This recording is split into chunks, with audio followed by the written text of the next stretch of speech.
এই বইটাকে আমার ছেলের পৈতায় দিয়েছিলেন ডক্টর অমল বেরা। আমাদের এই বাড়ির কাছেই তার চেম্বার, ভীমার মন্দিরের কাছে। এই যে দেখুন, পোকায় কেটে দিয়েছে বইগুলোকে, দেখছেন? একবার করে আমি ঝাড়ি, ডাক্তার সাহেবও একবার ঝেড়ে দিয়েছিলেন, সব বইগুলো পোকায় কেটে দিয়েছে। এই যে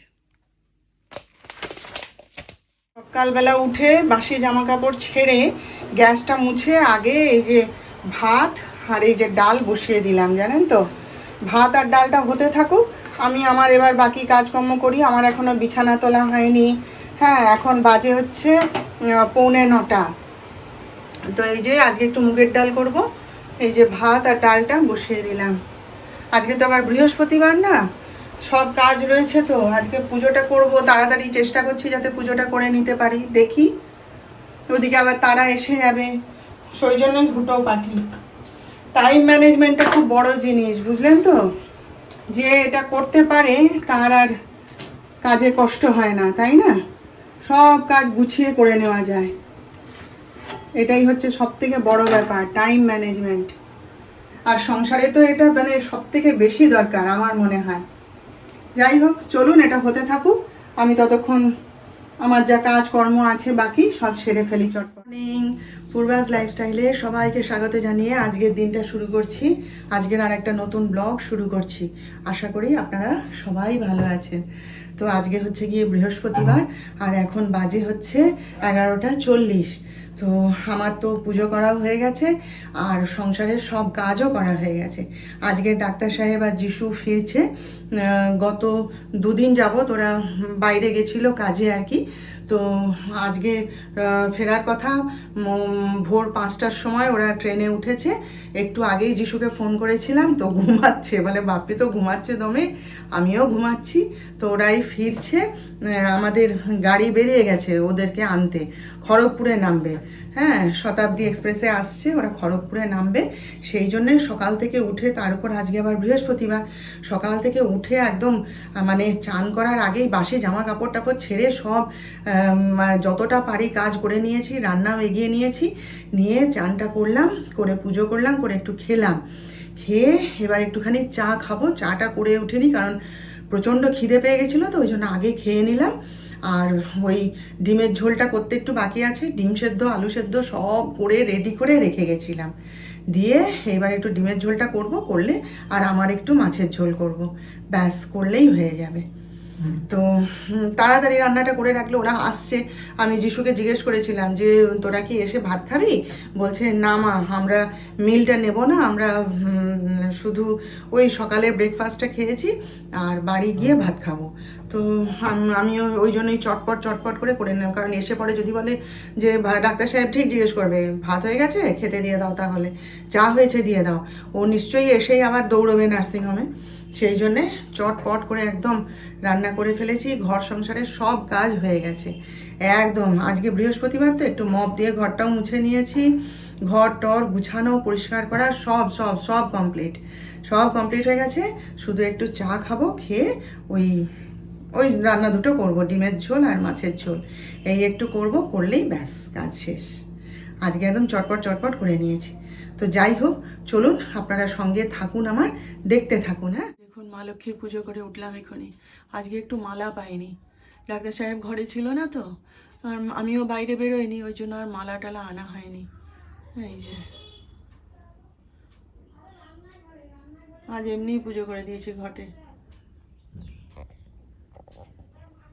আজ আসনটাকে একটু অন্যভাবে সাজিয়েছি, দেখুন। এই যে আমার গোবিন্দ, এই যে কারণ আছে এভাবে সাজানোর, বলবো পরে, আপনাদের দেখাবো যখন সাজাবো আবার, তখন দেখাবো। আর এই যে আমার কানাই, এই যে এখন সময় পেলাম না, ইচ্ছা ছিল এখনই কাজটা করে নেওয়ার, কিন্তু এখন সময় পেলাম না, জানেন যে কারণে। তার আমাকে ওইখানে তুলে দিয়েছি, আর গুরুদেব আর লোকনাথ বাবা এখানে রেখেছি।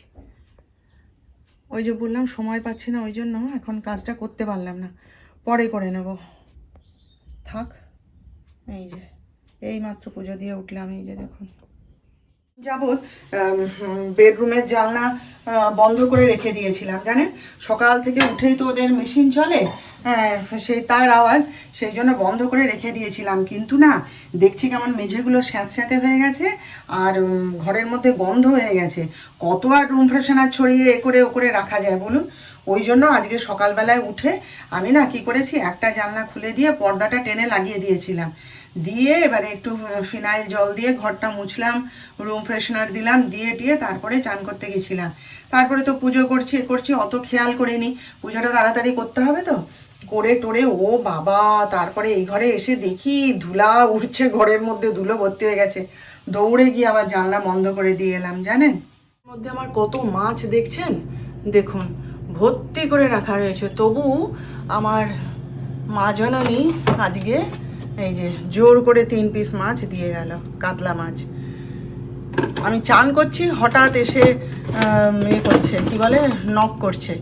আর কি হলো না, ইয়ে করে মাছ এনেছি, মাছ নাও। আমি তো নেবো না কিছুতেই। আমি বলি মা, মাছ ভর্তি ফ্রিজে, ওই খেয়ে শেষ করতে পারবো না, 1 মাস লেগে যাবে বোধ হয়। আবার মাছ কী হবে, তোমরা খাও না? বলে কি না, মাছটা খেতে বসে তুমি মাছ ভালোবাসো, তোমার কথা মনে পড়ে, তাই নিয়ে এলাম। আর কি করে না করি বলুন, ভালোবাসার জিনিস কি ফিরিয়ে দেওয়া যায়? আগের বারে একবার আমি জোর করে নিয়ে নিই কিছুতে, আমি বলি না আমার ফ্রিজে মাছ রাখার জায়গা নেই, তুমি কেন নিয়ে এসছো, তোমরা খাও না, আমার যখন মাছ লাগবে আমি তখন চেয়ে নেব। না, কিছুতেই না, শুনবেই না, না তুমি একটু নাও, না তুমি একটু নাও। তো ঠিক আছে দিয়ে যাও, থাক, ওই যে রেখে দিয়েছি ফ্রিজে, কাল খাবো। আজকে ওরা তো ডিমের ঝোল খাবে, আমি এই যে কাতলা মাছের মুড়োগুলো বের করে ভিজিয়ে রেখেছি। মাছের মুড়ো খেতে আমার দারুণ লাগে জানেন তো, ভিজিয়ে রেখেছি, ভিজুক, আমি ততক্ষণ এই যে একটুখানি চাটা খেয়ে নিয়ে তারপর বাকি কাজ করব। যিশুর জন্য একটু চা বসালাম, এই 12টা 40 বাজে, ওরা এই মিনিট 15-20 হলো ফিরেছে। ফিরেই তো ডাক্তার সাহেব খেতে বসে গেছে, বলছে ভাত হয়ে গেছে খেতে দিয়ে দাও। ভাগ্যিস ডিমের ঝোলটা হয়ে গেছিলো, হ্যাঁ উনুন থেকে নামিয়েই সঙ্গেই একদম ভাত বেড়ে দিয়েছি, খেয়ে নিয়েছে। নিয়ে ওই যে কি কাজ করছে, আর যিশু বলে মা একটুখানি চা করো, চা খাই। আগে একবার চা করে খেতে গেছিলাম জানেন তো নিজের জন্য, গিয়ে তারপরে সে তাড়াহুড়ো করছি তো পাখার তলায় রেখে দিয়ে এসেছি যে ঠান্ডা হোক। ও বাবা, গিয়ে দেখি না তাতে নোংরা পড়ে গেছে, খাওয়া যাবে না, পুরো চাটা ফেলে দিলাম, দিয়ে আর চা করিনি। তারপরে এখন যিশু বলছে মা একটু চা করো, একটু চা খাবো। সেই জন্যে সকাল থেকে তো চা খাওয়া হয়নি ভালো করে, আমি সেই জন্যে একটু বসালাম আর কি। আমি চল তাহলে আমিও একটু খাবো আর তুইও একটু খা। আর আমার মাছটা এখনও জলে ডুবে রয়েছে, এখনও তো ছাড়েনি, তো করবো, একটু চাটা খেয়ে নিই, ততক্ষণ ভিজুক, তারপরে মাছের ঝোলটা করে নেব। রান্না তো সব কমপ্লিট, আর এটা হচ্ছে একটুখানি ছানা করে রাখলাম, অনেকখানি দুধ ফ্রিজে জমা হয়েছিল তো, ওরা যে 2 দিন ছিল না, সেই দুধটা তো জমা হয়েছিল, সেটাকে এই যে ছানা করে রেখে দিলাম। থাক, সন্ধ্যাবেলায় খাওয়া হয়ে যাবে। করলাম একবার দেখিয়ে দিয়ে যাই, কখন খেতে বসে পড়বো আর আপনাদের দেখানো হবে না। এই যে পাঁপড় ভাজা, খুব সিম্পল রান্না করেছি, ডিমের ঝোল, আর এই যে মুগের ডাল করেছি, আর এখানে এই যে মাছের ঝোল, ব্যাস এই আজকে করে উঠতে পেরেছি। তো এখন তো যিশু খাবে না, ডাক্তার সাহেবের তো খাওয়া হয়ে গেছে বললাম, তো আমি একটু বিশ্রাম নিই, তারপরে একসাথে দুজনে খেয়ে। এই বইটা শেষ করলাম বুঝলেন তো, বাচ্চাদের বই মোটামুটি ভালোই, খারাপ না। এখন চিন্তা করছি কোন বইটা পড়ব। এখন পুজো সংখ্যাগুলো ধরবো না জানেন, এই যে পুজো সংখ্যাগুলো রেখে দিয়েছি, আর এই যে মিতিন মাসির গল্পটা পড়ছি, তো একটু অন্য কিছু পড়তে ইচ্ছে করছে, এক নাগাড়ে এক বই ভালো লাগে না আর কি। এই যে দেখছেন মহাভারত, এটা মেলাতে কিনেছিলাম, বই মেলায়, হ্যাঁ মানে দুর্ধর্ষ জিনিস, মানে বেশিক্ষণ মগজ কাজ করে না, মানে এত আগে থেকে এটা শুরু করেছে যে সেগুলো সম্পর্কে আমি তো জানিই না, মানে অনেকেই জানে না, আপনারাও হয়তো জানেন না। সে পড়তে পড়তে পুরো মাথা খারাপ হয়ে যায়, তাই একটুখানি পড়ে রেখে দিয়েছি বন্ধ করে, আবার ধরবো কোনো দিন। মানে যেখান থেকে আমরা মহাভারতের সম্পর্কে জানি তারও বহু বহু বহু আগে থেকে, বাবারে সে মাথা ঘুরায় একদম, সেদিনকে একটা কিশোর সাহিত্য সমগ্র দেখে এলাম, তো সেটা না 1000 টাকা দাম বলছে, কিন্তু আমার কাছে যে কিশোর সাহিত্য সমগ্র আছে সেটা মনে হয় আলাদা, আর ওটা আলাদা। হ্যাঁ বাবা, বের করতে পারছি না। এই যে এটা আশাপূর্ণা দেবীর বই, এই যে এটাই পড়বো ভাবছি, দেখি। আর যেটা আমি কিশোর সাহিত্য সমগ্র সেদিন দেখে এসেছিলাম, আমাকে বলছিল ম্যাডাম এখন নিলে 250 টাকা ছাড় পাবেন, আর পরে নিলে 1000 টাকা। আমি বলি থাক, এখন আমি পারবো না নিতে, এটাই ভাবছি ধরবো জানেন। তো আমি এই বইটা বাছলাম জানেন, এই যে ফেলুদা সমগ্র, এই বই দুটোই নতুন। এইটা প্রথম খণ্ডটা কিনেছি, দ্বিতীয় খণ্ডটা কিনেছি কিনা মনে পড়ছে না। ও আচ্ছা, হ্যাঁ হ্যাঁ কিনেছি। এই যে ফেলুদা সমগ্র, আর এই যে ফেলুদা সমগ্র 2, এই বইগুলো নতুন, আমার পড়া হয়নি। এই যে ঘরের মধ্যে ঘর, এই বইটা নিজে যখন আমি কলেজে পড়ি সেই সময় কিনেছিলাম। দারুণ বইটা জানেন তো, দারুণ, শঙ্করের, খুব ভালো। আপনারা পদ্মা নদীর মাঝি সিনেমাটা যে হয়েছিল দেখেছিলেন? আমি দেখতে গেছিলাম জেলা পরিষদ হলে, তখন মেদিনীপুরে, বিয়ে হয়নি। আমার পাড়ার সবাই মিলে দেখতে গেছিলাম আমরা। তো এই বইটাও আমি কিনেছি, দেখুন আমার কাছে আছে।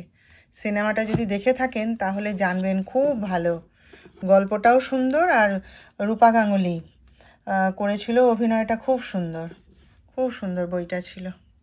9:30, তো যিশুর শরীর খারাপ লাগছে, ও খেয়ে শুয়ে পড়বে, সেই জন্যে এই যে দেখুন আজকে হচ্ছে রুটি, আর এই যে বাঁধাকপির তরকারি,